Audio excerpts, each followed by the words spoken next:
낮에도 말씀드린 건데 제가 그래도 공부를 아주 허투루 안 하게 된 거는 봉호 선생님을 잘 만나서 선생님을 잘 만나서 17살 때 선생님 책을 보고 공부를 시작했으니까 17살 때 고2 때인가 그래요. 고2 그 당시 봄방학 이런 게 있잖아요. 지금도 인지 모르겠는데 하여튼 봄방학 때 제가 우연히 빌려본 책이 뭐 이렇게 백두산족에게 고함, 소설 단 이런 걸 빌려본 거. 백두산족에게 고함을 보고는 밋밋했어요. 뭐 착하게 올바르게 살자. 그 당시 그렇게 철학적으로 제가 공부한 적도 없고 좋은 말씀인지는 알겠는데 제가 찾던 거는 좀 더 자극적인 거였어요. 근데 소설 단이 그걸 딱 채워주더라고요. 보고 났더니 딱 각을 잡고 제가 앉아있는 뭔가 해야겠다. 그동안 무협지로 제가 단련돼 있었거든요. 중학교 내내 무협지만으로 이렇게 살아왔는데 수업 시간에 이렇게 밑으로 무협지 보면서 이렇게 하루를 보내고 자괴감이 들죠. 그래서 참 이건 아닌 것 같은데. 근데 이 손에서 이걸 뗄 수가 없는 그 강력한 지금 뭐 만화책이나 뭐 판타지 다 그렇게 보시겠죠. 뭐. 그래서 아무튼 이게 안 말리면 끝이 없을 것 같은 막 그런 세계에 대한 탐닉이 소설 단을 통해 현실에 가능하대요. 이거 충격적인 얘기죠. 지금 이게 가능하대요. 호흡을 뭐 몇 분 호흡, 1분, 2분 호흡만 하면 가능하다. 그런데 매료돼서 이제 시작했죠. 수행을 시작하면서 그런데 저는 단순히 수행만 즐긴 게 아니라 해보니까 단학은 힘들어요. 호흡은 너무 힘들었어요. 그래서 수련의 이 힘든 걸 잊게 해주는 게 선생님의 또 철학이 이제 그 유불선을 회통한 철학이라 공자, 노자 집에 있던 공자, 노자 책을 꺼내서 같이 비교하면서 보게 되고 저를 이런 고전의 세계에 들어가게 해주셨어요. 그게 제일 큰 선생님 덕인데 그때 그 내용에 있어서 참 중요했던 게 그때 큰 그림을 그리게 해준 게요. 선생님 주장이 이겁니다. 도는 불변이고 덕은 날마다 새로워진다. 그래서 날마다 이 중심을 잡고 사는 거. 이게 옛날 중자 중에 이렇게 생긴 중자가 있어요. 이게 원래 이제 깃발이나 관역에 적중한 어떤 그런 화살이나 깃발의 모습이라고 보는데 선생님 아주 창의적으로 해석하신 거예요. 이게 매번 새로워지는 중을 표시한다고 보신 거예요. 실제 곽골문이 이렇게 돼 있습니다. 중자가. 근데 아무튼 잘 활용하셨어요. 그래서 이 대학에 있는 대학지 도는 제 명명 덕 원래는 밝은 덕을 밝히는 게 도요 이렇게 나가는 거를 도는 밝은 거 원래 밝은 거를 밝히는 데 있고 덕은 날마다 새로워지는 데 있다 이렇게 끊어읽기를 다르게 하셔서 이렇게 푸셨는데 아주 잘 푸신 거예요. 그게 원저자의 의도라고는 안 봅니다만 이게 그 문장이 너무 좋아요. 도는 밝은 거를 다시 밝히는 거고 원래 완벽한 거고 덕은 날마다 새롭게 만들어가는 거다. 그 문장이 너무 좋아요. 그렇죠? 이해되세요? 대학지 도는 원래 덕에 있고 있을 제자 써서 그 다음에 또 이 도라는 게 여기에도 있고 예. 신민 그러죠. 백성을 새로워지게 하는 데도 있고 예. 지어, 지선 지극한 이 양자를 나도 밝히고 남도 밝혀서 최고의 선에 이르는 데 있다. 지금 이번에 제가 낸 대학은 이렇게 풀었는데 제가 예전에 낸 대학은 선생님식으로 한번 풀어봤어요. 그 뜻이 너무 좋아서. 원저자의 의도랑은 상관없이 그 뜻은 이게 형이상 형이하를 얘기하는데도 아주 좋은 거예요. 이거는 수기치인을 얘기했지 지금 형이상 형이하를 얘기한 건 아니잖아요. 내 거 밝히고 남의 것도 밝혀주자지. 근데 형이상 형이하로 얘기하려면 여기서 끊어읽으면 돼요. 도는 광명한 본성을 다시 밝히는 데 있고 덕은 새로워지는 데 있고 그러면 사람은 이 도와 덕을 최선을 다해서 구현하는 게 사람이다. 천지인이 딱 나옵니다. 형이상 형이하 그 중간에 있는 사람. 이 문장이 너무 이렇게 끊어읽으면 너무 아름다운 거예요. 선생님이 이걸 강조하시면 이게 철학적으로 아주 훌륭한 문장이어서 제가 이번에 낸 대학은 원저자의 의도를 그래도 저는 중시하고 싶어서 원저자 의도대로 전체 글을 설명하려면 원저자 의도를 알아야 설명이 좋죠. 다만 이 한 구절을 가지고 이렇게 형이상, 형이하를 나누는 것도 좋아요. 그러면 선명해요. 그러니까 여러분 그 형이상학은 어디나 원래 완벽한 무극태극의 참나를 다시 복원하는 겁니다. 찾는 거예요. 덕은요. 현실에서 이렇게 환극을 구현하는 거예요. 현실에서. 양심을 실천하는. 양심을 각성하는 게 밝은 걸 원래 밝았던 양심을 다시 밝혀내는 거고 덕은요. 날마다 새로워지는 거예요. 날마다 새롭게. 지금 이 시점에서 양심을 구현해야 돼요. 보세요. 이니에지의 양심은 안 바뀌죠. 절대 안 바뀝니다. 우주 영원히 이니에지예요. 양심은. 양심의 명령은 이니에지입니다. 양심의 길은 이니에지인데 덕은 날마다 바뀌어요. 오늘 여기서 해야 될 양심이 있고요. 이니에지 구현이 있고 집에 가서 또 하셔야 돼요. 내일 아침에 또 직장에서 계속 바뀌어요. 그러니까 현상계는요. 부처님도 얘기했죠. 현상계는 날마다 새로워지는 거 무상함이 생명이에요. 근데 같은 말도 다릅니다. 좀 더 허무적이죠. 형이하의 특징이 뭡니까? 무상함이지. 뭔가 무상하죠, 뭔가. 근데 형이하의 특징이 뭔가요? 날로 새로워지는 거지. 같은 사건인데 느낌이 다르죠. 날마다 새로워진다는 거 아셔야 돼요. 그래서 우리 학당에서 아공을 가르칠 때 제가 그 부분을 강조하라고 멘토들한테 지도해서 무상함을 단순히 허무함으로 보지 않게 설명해 달라. 현상계는 날로 새로워진다는 거예요. 날로 새로워진다. 이해되세요? 그러니까 형이상은 변할 일이 없죠. 형이하는 날마다는 아니죠. 매 순간 변하는 게 현상계죠. 이 두 세계의 중간에서 여러분 잘 살고 계십니까? 지금 그 중간에 여러분이 끼어 있어요. 여러분의 참나는 하늘을 닮아서 불변이고 생각, 감정, 오감은 여러분 땅을 닮아서 날마다 변합니다. 매 순간 변합니다. 이 두 개의 조화가 여러분 중용이라는 거고 이게 보살의 길, 군자의 길은 이 두 세계의 조화예요. 불교식으로 말하면요. 무위법과 유위법의 조화예요. 이게 중도예요. 유교식으로는요. 도와 덕의 조화예요. 이게 중용이에요. 같은 거예요. 지금 여기서요. 여러분 한 번 울고 한 번 웃는데 한 번 울고 한 번 웃는 거 그걸 인간의 욕망이네 뭐네 해서 없애자 그러면 소승인 거예요. 감당이 안 되니까 없애자고 하는 거예요. 큰 사람은 어떻게 해요? 희노애락을 양심에 맞게 쓸 뿐이에요. 기뻐할 일인지 아닌지 기뻐도 어느 정도 기뻐할 일인지가요. 꼼수가 아니라 양심에서 나와요. 양심에서 자명하다고 하는 만큼만 따라다니시면 자연스럽게 희노애락을 다 표현하면서 살아갑니다. 이걸 꼼수로 하면요. 이거는 연기죠. 사기치는 거죠. 그런데 그게 아니라 양심에서 나와요. 그래서 매 순간이요. 이게 그 순간이 다 귀한 겁니다. 무상해서 귀한 거고 날마다 새로워지니까 귀한 거예요. 묵은 거에 집착하고 계시면 안 돼요. 또 새로워지는 이 현실을 바로 수용하고 거기 나가서 양심을 구현할 생각을 하셔야 돼요.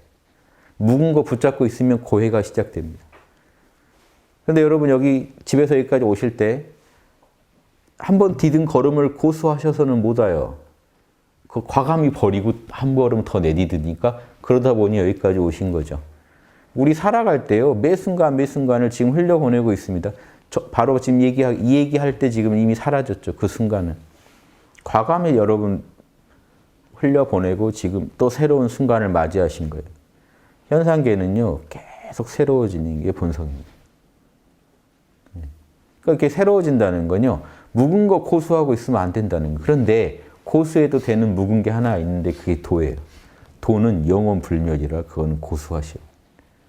늘 여러분 양심. 그래서 매 순간 양심을 각성해서 몰입을 통해 몰라를 통해 양심과 하나 되고 매 순간 양심 분석을 해서 새로워지는 상황에 맞게 양심을 구현하시는 거. 그게 인간이 할 수 있는 최선이다. 이게 도덕민이라고 해서 봉호 선생님께서 가르쳐 주신 그 인간의 길이었어요. 이거는 맞습니다. 그러니까 이런 해석이 대학 원저자의 의도냐 아니냐랑 상관없이 이 말씀은 너무 훌륭한 말씀이세요. 이런 인간 선언이 저는 아주 귀한 선언이었다고 봅니다. 형이상의 세계가 있고 형이하의 세계가 있는데 그게 천지죠. 하늘로 대표되는 형이상의 세계, 땅으로 대표되는 형이하의 세계, 그 중간에 우리가 있다. 그래서 우리는 날마다 날마다 매 순간 매 순간 악이 선을 이기지 못하게 선의 힘을 키워서 악을 제압하는 양심의 구현을 해나가는 게 우리가 가야 할 길이다. 예수님이 뭐라고 하세요? 형이상의 세계를 먼저 얘기하죠. 하늘에 계신 우리 아버지. 형이상의 세계입니다. 그 형이상의 세계에서는요. 아버지 뜻이 이미 이루어져 있어요. 그런데 형이하의 세계에서는요. 하늘에서와 같이 땅에서도 이루어지게 하겠습니다. 그러려면 내가 내 내면에서 선이 악을 이겨서 지상 천국이 되게 만들어야죠. 이게 이 크리스천의 길입니다. 진정한 크리스천의 길. 다 똑같죠. 보살의 길, 인간의 길, 먼 길 해봤자 형이상의, 불변의 형이상의 세계에 있는 진리를 만변하는 계속해서 날마다 날마다 새로워지는 현상계에 매 순간 매 순간 내가 거기 있는 곳에서 구현하겠다는 거예요. 내가 없는 곳에서 구현할 수는 없죠. 여기 계시잖아요. 그럼 여기서 구현하셔야 돼요. 뭐 발령이 딴 데로 나시면 거기 가서 또 구현하시면 돼요. 내가 없는 곳에서 구현할 수는 없죠. 내가 있는 곳에서 구현하겠다는 거예요. 그럼 마침 여기 있으니까 여기서 이 변화 속에서 양심을 구현하는 게 내 사명이다. 이렇게 아시면 인간의 길이 이 우주에서 열리는 겁니다. 그런데 인간들이 이 길을 안 걸어요. 이 길이 있다는 걸 몰라요. 겨우 구도열 속에서 겨우 길 찾은 게 우주를 버리고 참나의 세계로 떠나자. 열반의 세계로 들어가자. 좀 더 나가면 어디 정토라는 좋은 곳이 있으니 거기 가서 오지 말자. 이런 좁은 소견의 그런 가르침에 빠져가지고는 답도 안 나오고. 대다수는 이걸 팔아먹지 또 여기까지 가는 길도 제시해 주지 못합니다. 열반을 팔아먹지 열반에 들은 법 정확히 가르쳐주는 분 지금 지구상에 몇이나 계실까요? 자기가 열반 안에 살면서 남도 열반으로 건네줄 수 있는 분 몇이나 계실까요? 많지 않을 겁니다. 정토로 여러분을 인도해 주실 분들 많지 않을 겁니다. 그걸 파는 사람은 많아요. 그런데 그것도 그럴진데 진짜 이 도를 얘기하는 분도 얼마나 드물까요? 이게 안타까운 겁니다. 그런데 여러분은 다 양심 있으시니까 이게 아주 희유한 길이긴 한데 이 길을 들었을 때 더 와닿으실걸요?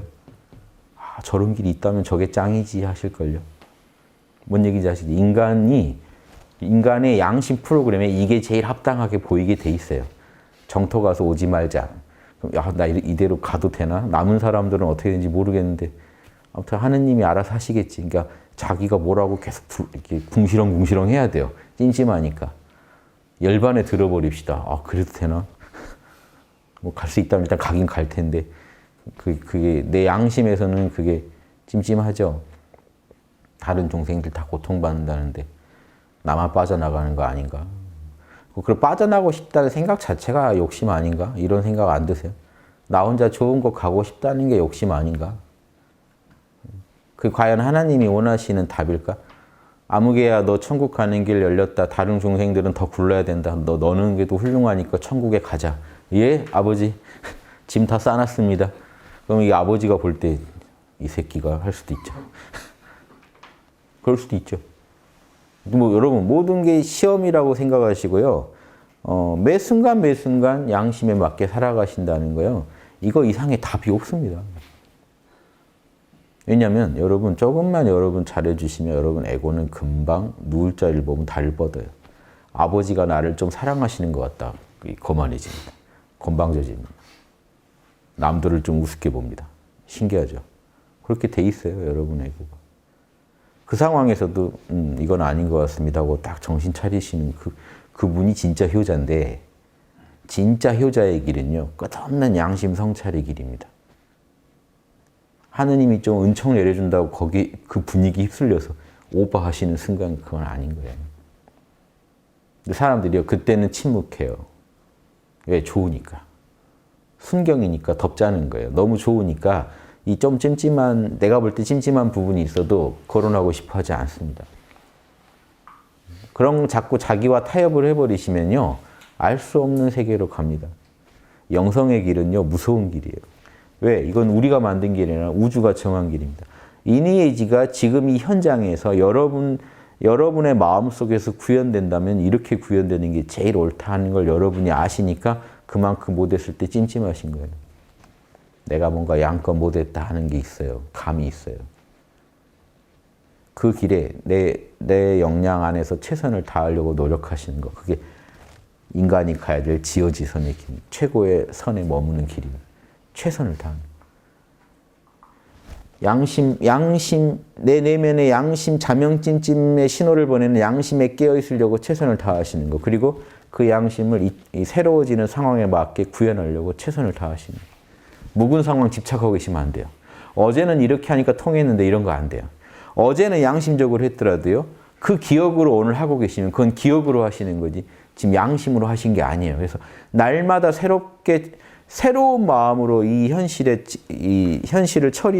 문제를 처리하지 못하시면 여러분 덕은요.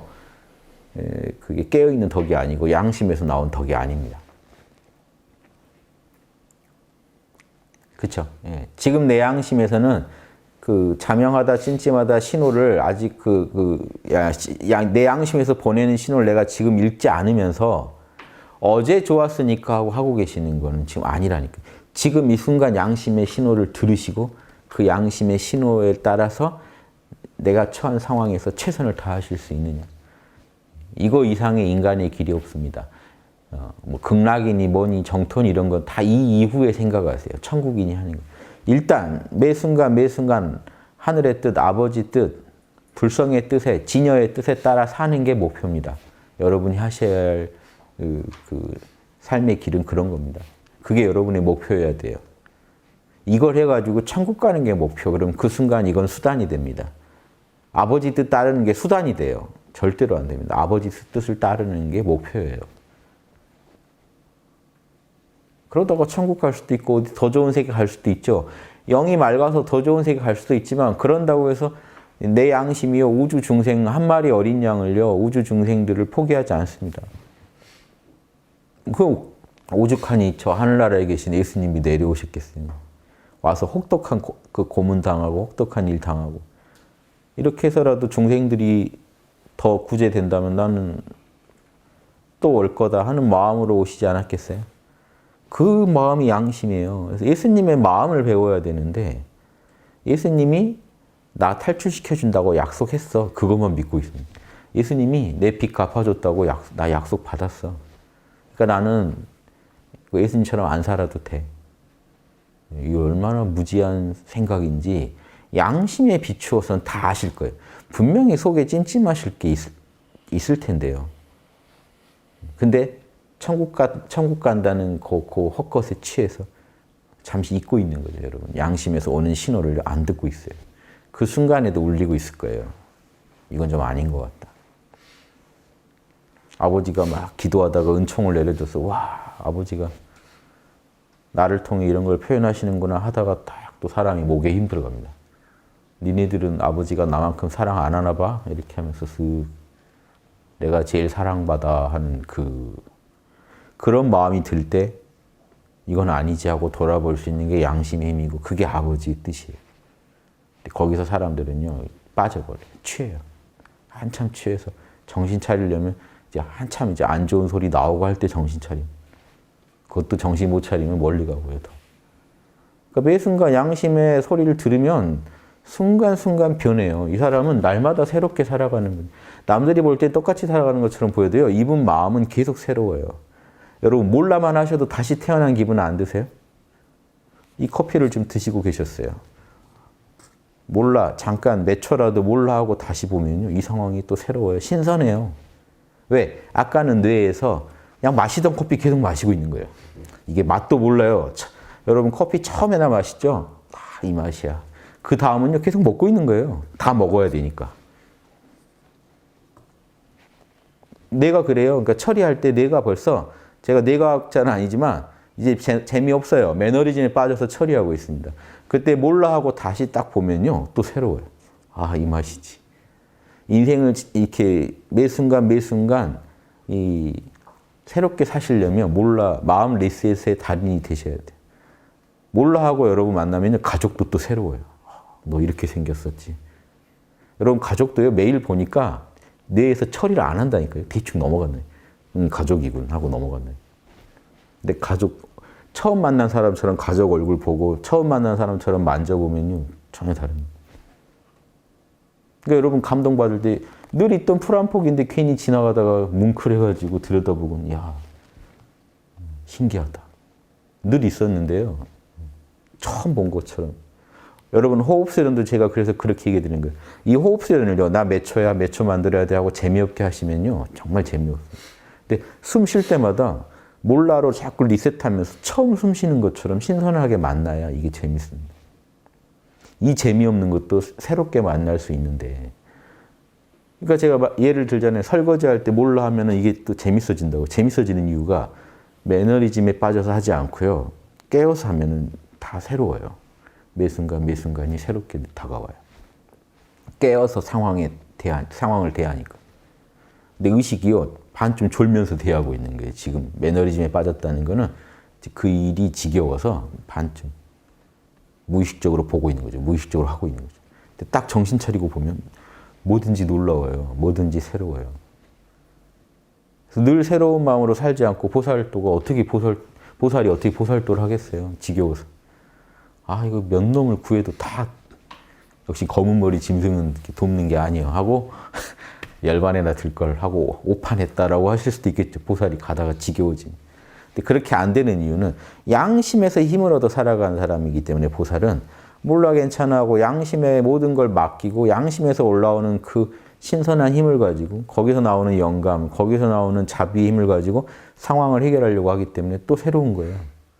늘 만나던 상황, 어려운 역경도요, 또 새롭게 다가오고 그 새롭게 다가온 역경에 대한 또 새로운 아이디어가 또 계속 나오는 거예요. 이번에는 이렇게 처리해 볼까? 오늘은 왠지 또 다른 방식으로, 더 나은 방식으로 이 상황을 처리해 보고 싶다. 이런 욕구가 계속 올라옵니다. 샘솟듯이. 그러니까 무한한 영감을 가진 사람으로 보여요. 남들한테는 보살이. 본인은 별게 아니에요. 날마다 새로워지겠다고 막 노래하고 막 다지고 막 으쌰으쌰 해서 되는 게 아니고 몰라 괜찮아. 그러면 모든 선입견 날려버리죠. 어제까지 지겹게 그 일을 해왔다는 생각을 날려버린 거예요. 몰라 괜찮아 하고 그 일을 탁 보니까 새로운 거예요. 그러니까 뇌도 더 활성화돼 있죠. 몰입이 돼 있으니까. 그러면 더 창의적인 답을 찾으면서 자연스럽게 여러분이 창조적이 되는 거예요. 이게 우주가 원래 창조적이라서 여러분이요. 마음 리셋하고 우주의 흐름만 따라가면 창조적이 될 수밖에 없는 거예요. 그렇게 살아보시면 원래 우주가 이렇구나라고 밖에 말할 수가 없어요. 창조적이고자 한 것도 아니거든요. 그냥 이 순간 아버지 뜻을 따를게요 라는, 매 순간 아버지 뜻을 따를게요. 이 순간에 아버지 뜻은 어디 있는가를 어제의 기억으로 찾으면 안 되잖아요. 어제 아버지 뜻이 어디 있었으니까 오늘 또 어디 있겠지가 아니잖아요. 지금 이 순간 아버지 뜻은 어디 있지 하고 몰라 괜찮아 하고 양심의 소리를 들으면서 성찰을 진행하다 보면요. 지금 이 순간에 제일 자명한 어제랑 달라진 나의 역량, 어제랑 달라진 이 상황 속에서 최선책이 또 나와요. 매일매일 이렇게 창조성을 쓰는 분이 되셔야 합니다. 이게 창조바라밀이라고 불러요. 육바라밀을요. 잘 쓰면 창조바라밀이 돼요. 육바라밀이 다 함께 굴러가면서 창조를 해내요. 우주는 이렇게 육바라밀을 가지고 우주를 매 순간 매 순간 새롭게 창조해 갑니다. 인간이 거기 따라갈 수 있어야 돼요. 그 힘이 있어요. 우리 안에는. 그래서 이렇게 창조력은 어디서 나옵니까? 도덕에서 나옵니다. 그러면 정말 재미없어 하시겠죠. 도덕책을 보라고? 창조적이 되고 싶은데. 보통 창조적이 될 사람들 도덕책을 찍거나 이래야 되지 않나요? 파괴하라. 진짜 파괴할 뿐이에요. 그건. 진짜 우주 자체보다 창조적일 수는 없습니다. 사람. 우주가 얼마나 경이로운데요. 우주 여러분 눈에 보이지도 않는 그 미생물들 현미경으로 확대해 보면 이놈들이요. 디자인이 장난이 아니에요. 털 달렸고 눈은 막 몇 겹으로 다리는 뭐 하나하나 개성 있게 생겼어요. 보이지도 않는 물건에까지 하늘은요. 이렇게 디자인 하나하나 신경 쓰시는. 이 창조력이 어디서 나오겠습니까? 우주 전체가 불성이 창조 덩어리예요. 우주를 창조해내는 힘이기 때문에. 그 힘 받아 쓰시면 그냥 창조력이 되는 거지. 창조적이 되는 거지. 창조적이 되려고 노력하신다는 게 사실 웃기는 거예요. 여러분이 선입견에 빠져서 무지와 아집에 빠져서 사시니까 창조적일 수가 없는 겁니다. 몰라 하고 깨어서 양심 따라가시다 보면요. 매 순간 더 자명한 답을 찾게 돼 있어요. 어제 아무리 그렇게 해결했더라도 오늘 찜찜하면 못하는 거예요. 오늘 자명한 그걸 따르는 거지. 물 흐르듯이 더 자명한 곳으로 옮겨 다니는 게 창조적인 거예요. 그런 마음을 늘 유지하시기 바랍니다. 마치겠습니다.